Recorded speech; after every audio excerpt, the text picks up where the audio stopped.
ਡੋਲਣ ਤੇ ਰੱਖੋ ਪ੍ਰਭੂ। ਨਾਨਕ ਦੇ ਕਰ ਹੱਥ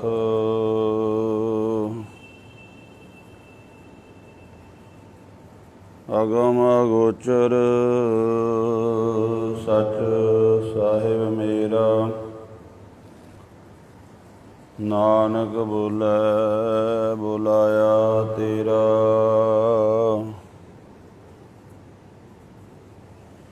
ਬੇਸ਼ੁਮਾਰ ਅਥਾਹ ਅਗਣਤ ਅਤੁਲੈ ਜੋ ਬੁਲਾਵੋ ਤਿਉ ਨਾਨਕ ਦਾਸ ਬੋਲੇ।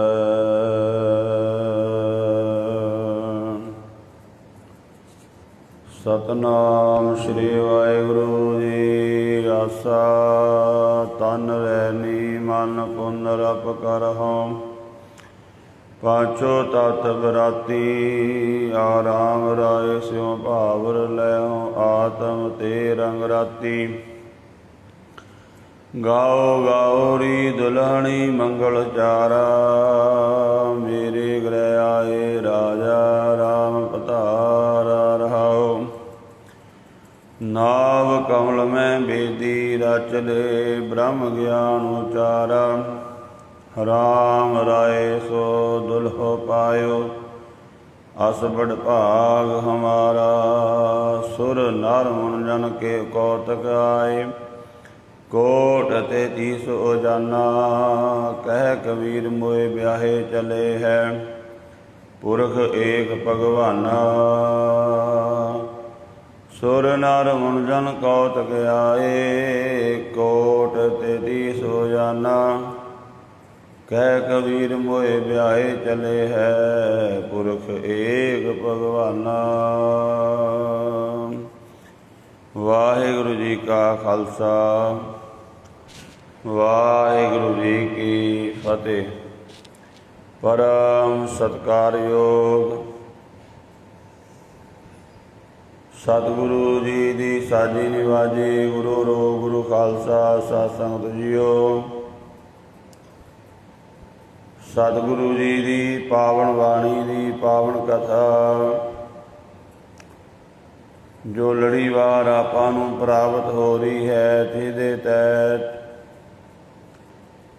ਆਸਾ ਰਾਗ ਦੇ ਵਿੱਚ ਭਗਤ ਕਬੀਰ ਸਾਹਿਬ ਜੀ ਦਾ ਉਚਾਰਨ ਕੀਤਾ ਹੋਇਆ ਪਾਵਨ ਸ਼ਬਦ ਪਾਠ ਆਪ ਜੀ ਨੇ ਸਰਵਣ ਕੀਤਾ ਹੈ। ਇਹ ਪਾਵਨ ਸ਼ਬਦ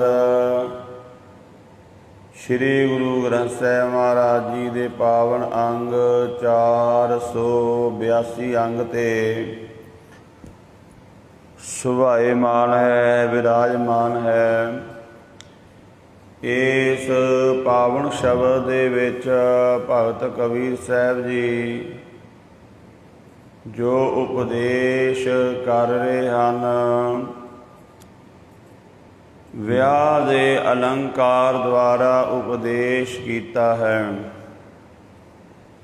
ਗੁਰਬਾਣੀ ਦੇ ਵਿੱਚ ਜਦੋਂ ਆਪਾਂ ਵੇਖੀਏ ਜਿਹੜਾ ਵਿਆਹ ਹੈ, ਇਹਦੇ 3 ਰੂਪ ਖਾਸ ਕਰਕੇ ਆਉਂਦੇ ਹਨ। ਇੱਕ ਵਿਆਹ ਸਾਡਾ ਸੰਸਾਰਕ ਹੈ। ਇਸਤਰੀ ਔਰ ਪੁਰਸ਼ ਦਾ ਸੰਯੋਗ ਧਾਰਮਿਕ ਮਰਿਆਦਾ ਦੇ ਅਨੁਸਾਰ। ਇੱਕ ਸਰੀਰ ਦਾ ਔਰ ਆਤਮਾ ਦਾ ਪੱਖ। ਸਰੀਰ ਔਰ ਆਤਮਾ ਦਾ ਜਿਵੇਂ ਗੁਰਬਾਣੀ ਦੇ ਵਿੱਚ ਬਚਨ ਆਉਂਦੇ ਹਨ, ਧਨ ਕਹਿ ਤੂੰ ਵਸ ਮੈਂ ਨਾਲੇ, ਪ੍ਰੇ ਸੁਖਵਾਸੀ ਬਾਲ ਗੋਪਾਲੇ। ਫਿਰ ਕਿਆ ਹੋ ਹੁਕਮੀ ਬੰਦਾ। ਆਤਮਾ ਨੂੰ ਸਰੀਰ ਦੇਹੀ ਇਹ ਇਸਤਰੀ ਹੈ, ਜੀਵ ਆਤਮਾ ਪੁਰਸ਼ ਹੈ। ਤਾਂ ਦੇਹੀ ਚਾਹੁੰਦੀ ਹੈ ਆਤਮਾ ਸਦਾ ਮੇਰੇ ਨਾਲ ਰਹੇ, ਪਰ ਜਦੋਂ ਸੱਦਾ ਆ ਜਾਂਦਾ ਹੈ ਤਾਂ ਆਤਮਾ ਕਹਿੰਦਾ ਹੈ ਦੇਹੀ ਨੂੰ, ਹੁਣ ਨਹੀਂ ਮੈਂ ਰੁਕ ਸਕਦਾ, ਕਿਉਂਕਿ ਮੈਨੂੰ ਮੇਰੇ ਮਾਲਕ ਦਾ, ਪਰਮਾਤਮਾ ਦਾ, ਪਰਮੇਸ਼ਵਰ ਦਾ ਸੱਦਾ ਆ ਗਿਆ ਹੈ।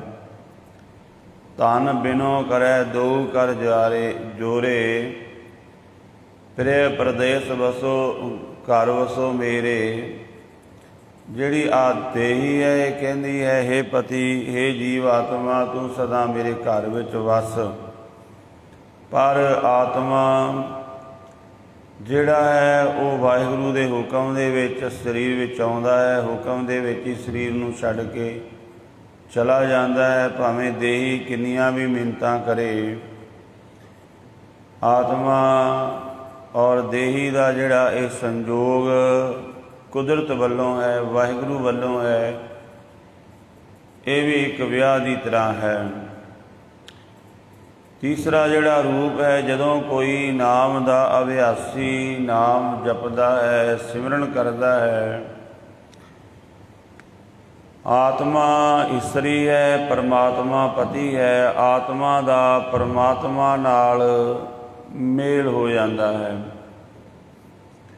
ਉਸੇ ਬਾਰੇ ਮਹਾਰਾਜ ਕਹਿੰਦੇ ਹਨ, ਵਿਆਹ ਹੋਆ ਮੇਰੇ ਬਾਬਲਾ, ਗੁਰਮੁਖੇ ਹਰਿ ਪਾਇਆ, ਅਗਿਆਨ ਅੰਧੇਰਾ ਕੱਟਿਆ, ਗੁਰ ਗਿਆਨ ਪ੍ਰਚੰਡ ਬੁਲਾਇਆ, ਬਲਿਆ ਗੁਰ ਗਿਆਨ ਅੰਧੇਰਾ ਬਿਨਸਿਆ, ਹਰ ਰਤਨ ਪਦਾਰਥ ਲਾਧਾ, ਹੋਮੈ ਰੋਗ ਗਿਆ ਦੁਖ ਲਾਥਾ, ਆਪ ਆਪੈ ਗੁਰਮਤਿ ਖਾਧਾ, ਅਕਾਲ ਮੂਰਤ ਵਰ ਪਾਇਆ, ਅਵਨਾਸੀ ਨਾ ਕਦੇ ਮਰੈ ਨਾ ਜਾਇਆ, ਵਿਆਹ ਹੋਆ ਮੇਰੇ ਬਾਬਲਾ, ਗੁਰਮੁਖੇ ਹਰਿ ਪਾਇਆ।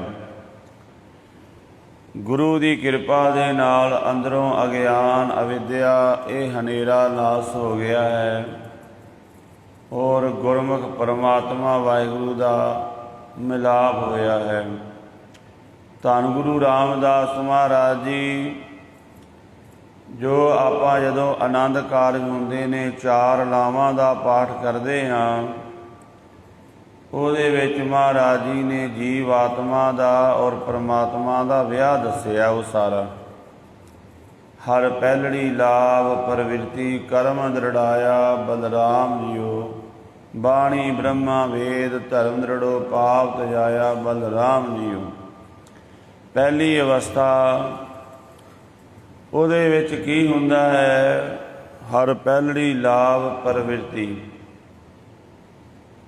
ਉਹਦੇ ਵਿੱਚ ਕਰਮਾਂ ਵਿੱਚ ਪ੍ਰਵਿਰਤੀ ਆ ਜਾਂਦੀ ਹੈ। ਉਹ ਜਿਵੇਂ ਕਰਮਾਂ ਦੀ ਪ੍ਰਵਿਰਤੀ ਕੀ ਹੈ ਕਿ ਜਿਹੜੇ ਕੰਨ ਨੇ ਉਹ ਨਿੰਦਿਆ ਚੁਗਲੀ ਸੁਣਨੋਂ ਹਟ ਕੇ ਬਾਣੀ ਸੁਣਨ ਲੱਗ ਜਾਂਦੇ ਨੇ।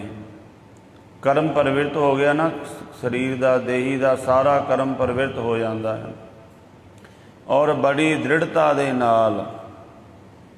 ਇਹ ਨਹੀਂ ਵੀ ਅੱਜ ਸੁਣ ਲਿਆ ਕੱਲ੍ਹ ਨੂੰ ਕੁਝ ਹੋਰ ਸੁਣਨ ਲੱਗ ਜਾਣਾ, ਐਸੀ ਦ੍ਰਿੜਤਾ ਆ ਜਾਂਦੀ ਹੈ। ਹਰ ਪਹਿਲੜੀ ਲਾਭ ਪ੍ਰਵਿਰਤੀ ਕਰਮ ਦ੍ਰਿੜਾਇਆ ਬਲਰਾਮ ਜੀ, ਬੜੀ ਦ੍ਰਿੜਤਾ ਦੇ ਨਾਲ ਉਹਦੇ ਕੰਨ ਹੁਣ ਨਿੰਦਿਆ ਚੁਗਲੀ ਜਾਂ ਹੋਰ ਮੰਦੇ ਗੀਤ ਬੋਲ ਨਹੀਂ ਸੁਣਦੇ, ਬਸ ਵਾਹਿਗੁਰੂ ਦੀ ਉਸਤਤ ਸੁਣਨ ਦੇ ਵਿੱਚ ਹੀ ਲੱਗੇ ਹਨ। ਉਹਦੀਆਂ ਅੱਖਾਂ ਦੇ ਵਿੱਚ ਵੀ ਪ੍ਰਵਿਰਤੀ ਆ ਗਈ ਹੈ, ਪ੍ਰਵਿਰਤ ਹੋ ਗਈਆਂ ਨੇ, ਤਬਦੀਲ ਹੋ ਗਈਆਂ ਨੇ ਕਿ ਅੱਖਾਂ ਹੁਣ ਮਾੜਾ ਨਹੀਂ ਵੇਖਦੀਆਂ, ਕੋਈ ਮਾੜਾ ਦ੍ਰਿਸ਼ ਦੇਖਣ ਦੀ ਇੱਛਾ ਹੀ ਨਹੀਂ ਰਹਿ ਗਈ। ਬਸ ਇੱਕੋ ਹੁਣ ਭਾਵਨਾ ਹੈ, ਇਹਨਾਂ ਅੱਖਾਂ ਦੇ ਨਾਲ ਉਸ ਵਾਹਿਗੁਰੂ ਦੇ ਦਰਸ਼ਨ ਹੋ ਜਾਣ। ਵਾ ਇਹਨਾਂ ਅੱਖਾਂ ਦੇ ਨਾਲ ਦੋਏ ਦੋਏ ਲੋਚਣ ਪੇਖਾ ਹੋ, ਹਰ ਬਿਨ ਔਰ ਨਾ ਦੇਖਾਂ, ਨੈਣ ਰਹੇ ਰੰਗ ਲਾਈ ਅਬ ਬੇਗਲ ਕਹਿ ਨਾ ਜਾਈ। ਇਹਨਾਂ ਅੱਖਾਂ ਦੇ ਨਾਲ ਸਾਰੇ ਪਾਸੇ ਰੱਬ ਵੇਖਣ ਲੱਗ ਪਏ, ਸਾਰਿਆਂ ਵਿੱਚ ਉਸ ਜੋਤ ਨੂੰ ਵੇਖਣ ਲੱਗ ਪਏ। ਇਸੇ ਤਰ੍ਹਾਂ ਹੱਥਾਂ ਦੇ ਵਿੱਚ ਵੀ ਪ੍ਰਵਿਰਤੀ ਆ ਗਈ। ਹੁਣ ਹੱਥ ਸੇਵਾ ਵਾਲੇ ਪਾਸੇ, ਪਹਿਲਾਂ ਲੁੱਟਣ ਵਾਲੇ ਪਾਸੇ ਸੀ, ਕਿਸੇ ਦਾ ਕੁਝ ਖੋਹ ਲਿਆ, ਚੁਰਾ ਲਿਆ, ਪਰ ਹੁਣ ਹੱਥਾਂ ਵਿੱਚ ਇਹ ਪ੍ਰਵਿਰਤੀ ਆ ਗਈ ਹੈ, ਉਹ ਦਾਨ ਕਰਨ ਲੱਗ ਪਏ, ਸੇਵਾ ਕਰਨ ਲੱਗ ਪਏ। ਪੈਰਾਂ ਵਿੱਚ ਪ੍ਰਵਿਰਤੀ ਆ ਗਈ, ਪੈਰ ਮਾੜੇ ਪਾਸੇ ਨਹੀਂ ਜਾਂਦੇ, ਉਹ ਸਤ ਸੰਗਤ ਵੱਲ ਚਲੇ ਆਉਂਦੇ ਹਨ।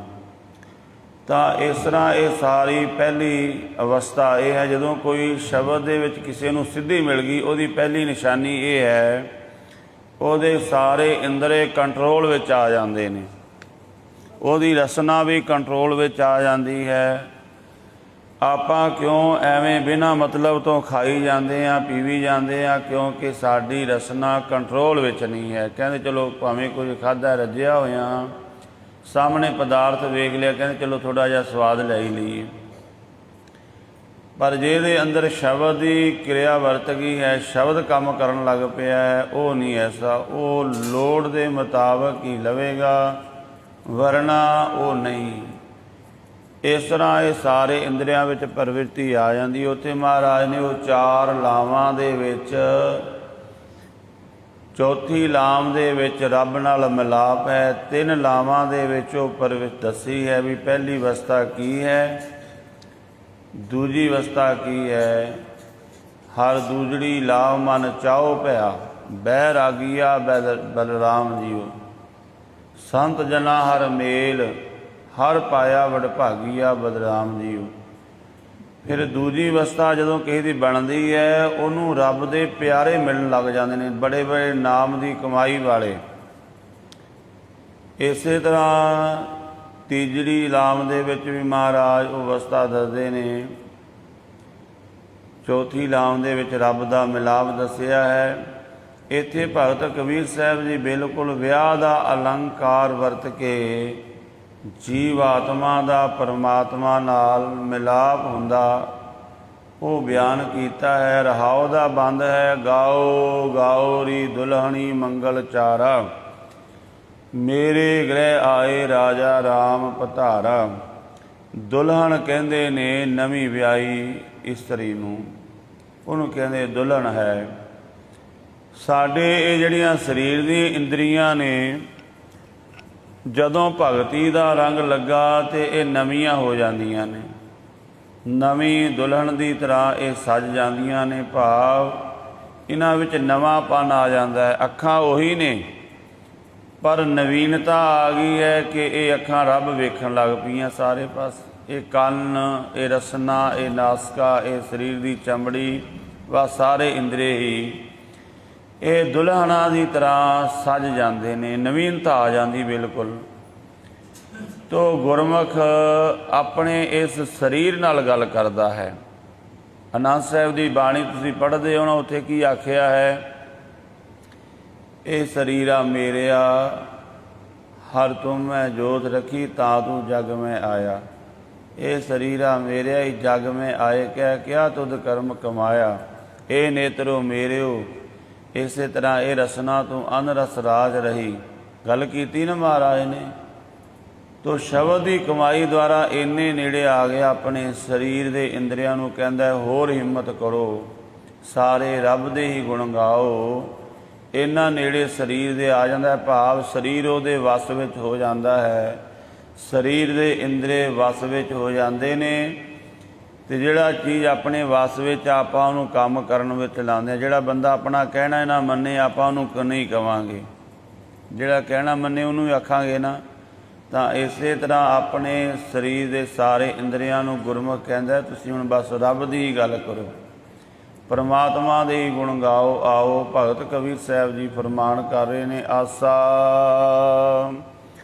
ਆਸਾ ਰਾਗ ਹੈ ਤਨ ਰੈਨੀ ਮਨ, ਪੁਨਰਪ ਕਰੋ ਪਾਚੋ ਤਤ ਬਰਾਤੀ। ਇਹ ਵਿਆਹ ਕਿਸ ਤਰ੍ਹਾਂ ਦਾ ਹੋ ਰਿਹਾ ਹੈ?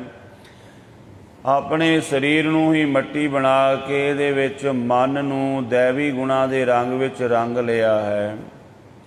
ਔਰ 5 ਤੱਤ ਬਰਾਤੀ ਬਣੇ ਹਨ, ਮੇਲੀ ਬਣੇ ਨੇ, ਬਰਾਤੀ ਬਣੇ ਨੇ। 5 ਤੱਤਾਂ ਦਾ ਜਿਹੜਾ ਸੁਭਾਅ ਸੀ ਹੁਣ ਉਹ ਸ਼ਬਦ ਦੇ ਅਨੁਸਾਰ ਹੋ ਗਿਆ ਹੈ। 5 ਜਦੋਂ ਆਪਾਂ ਸ਼ਬਦ ਦਾ ਅਭਿਆਸ ਕਰਾਂਗੇ ਨਾ ਤਾਂ ਇਹ ਸਾਡੇ 5 ਤੱਤ ਜਿਹੜਾ ਹੈ ਧਰਤੀ, ਮਿੱਟੀ ਦਾ ਸੁਭਾਅ, ਹਵਾ ਦਾ, ਪਾਣੀ ਦਾ, ਅੱਗ ਦਾ, ਆਕਾਸ਼ ਦਾ, ਇਹ ਸਾਡੇ ਸਰੀਰ ਤੇ ਸਾਡੇ ਮਨ 'ਤੇ ਹਰ ਸਮੇਂ ਅਸਰ ਕਰਦਾ ਹੈ।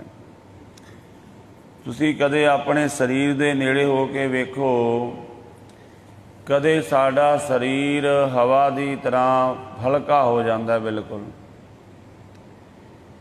ਕਦੇ ਇਹ ਪਾਣੀ ਦੀ ਤਰ੍ਹਾਂ ਠੰਡਾ ਤੱਤਾ ਹੋ ਜਾਂਦਾ ਹੈ, ਕਦੇ ਅੱਗ ਦੀ ਤਰ੍ਹਾਂ ਤਪ ਵੀ ਜਾਂਦਾ ਹੈ।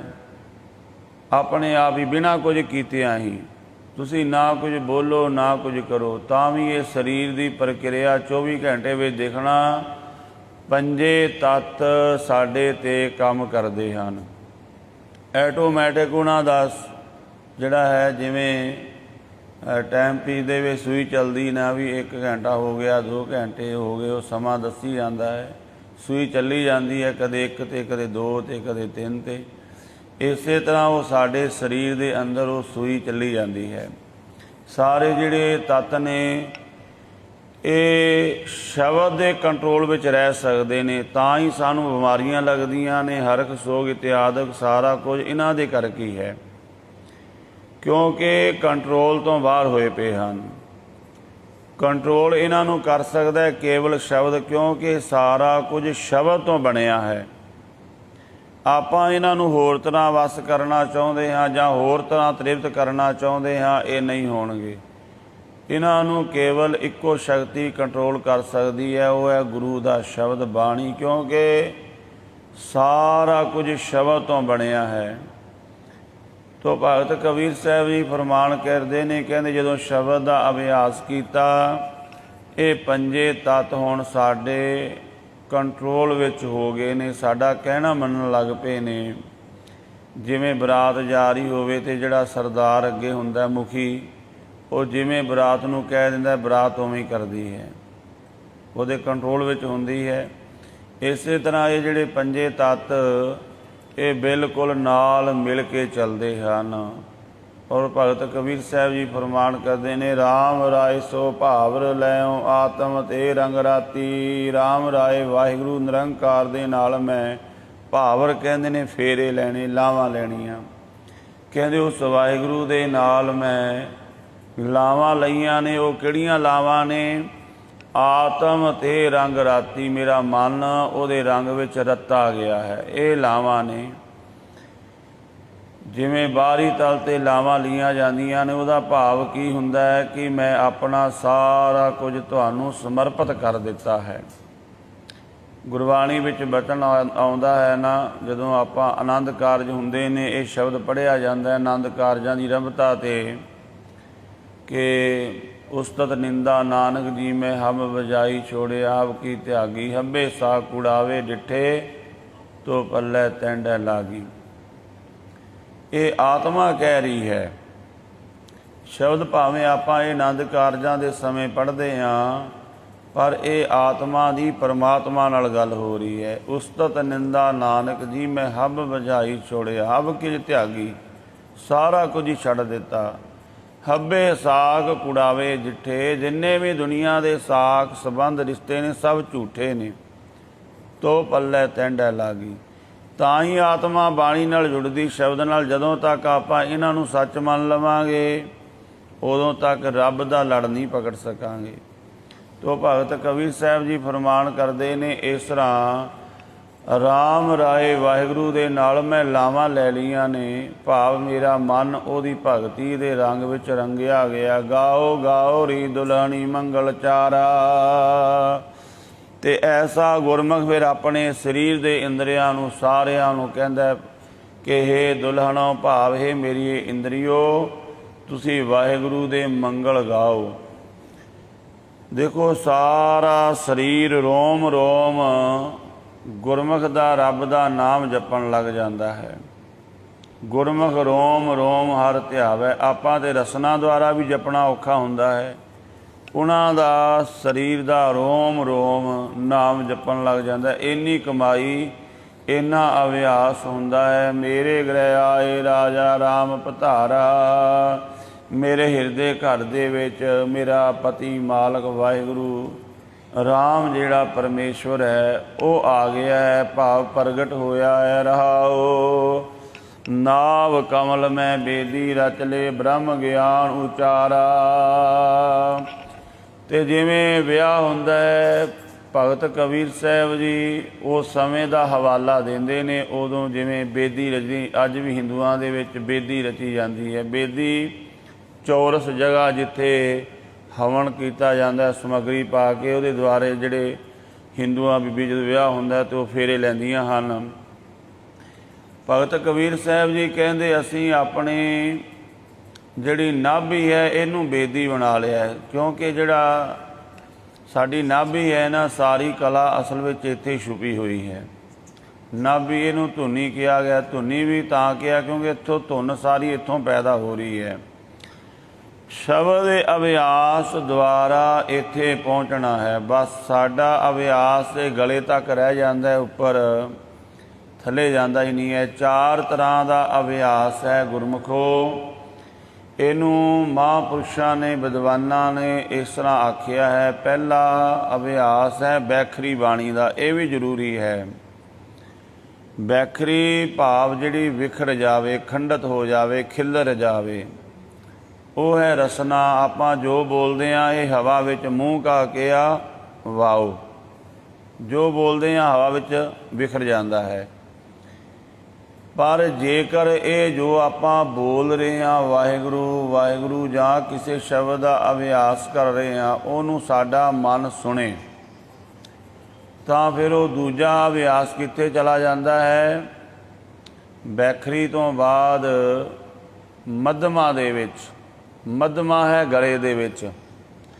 ਇੱਥੇ ਜਦੋਂ ਪਹਿਲਾਂ ਬੈਖਰੀ ਦਾ ਹੀ ਅਭਿਆਸ ਪੱਕ ਜਾਵੇ ਤਾਂ ਰਸਨਾ ਨੂੰ ਕੁਝ ਰਸ ਆਉਣ ਲੱਗ ਜਾਂਦਾ ਹੈ ਵਾਹਿਗੁਰੂ ਵਾਹਿਗੁਰੂ ਬੋਲਣ ਦੇ ਵਿੱਚ।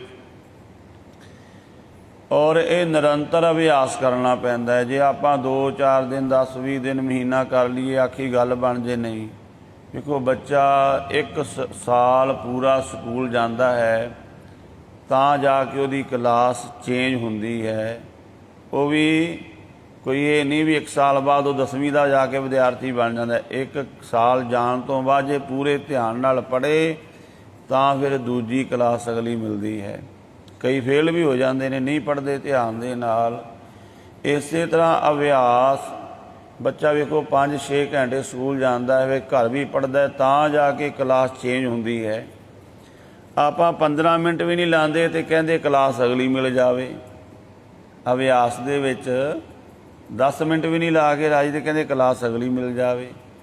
ਤੋ ਜਦੋਂ ਰੋਜ਼ ਅਭਿਆਸ ਕੋਈ 5-7 ਘੰਟੇ ਕਰੇਗਾ ਫਿਰ ਦੂਜੀ ਕਲਾਸ ਆਵੇਗੀ ਮੱਧਮਾ ਦੀ, ਗਲੇ ਦੇ ਵਿੱਚ ਚਲਾ ਜਾਵੇਗਾ। ਇਹਦਾ ਜ਼ਿਕਰ ਕੀਤਾ ਮਹਾਰਾਜ ਨੇ ਬਾਣੀ ਵਿੱਚ, ਹਰ ਰਾਮ ਨਾਮ ਕੰਠ ਉਰ ਧਾਰੇ, ਕਿ ਕੰਠ ਦੇ ਵਿੱਚ ਉਹ ਜਾਪ ਚਲਾ ਗਿਆ ਹੈ।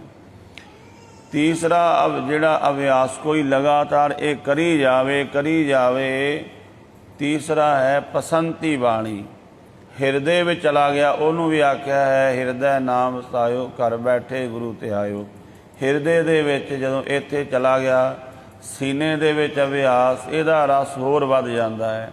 ਬੱਚਾ 3ਜੀ ਕਲਾਸ ਵਿੱਚ ਚਲਾ ਗਿਆ ਹੈ, ਉਹਨੂੰ ਬਹੁਤ ਗਿਆਨ ਹੋ ਗਿਆ, ਸਮਝ ਆ ਗਈ ਹੈ।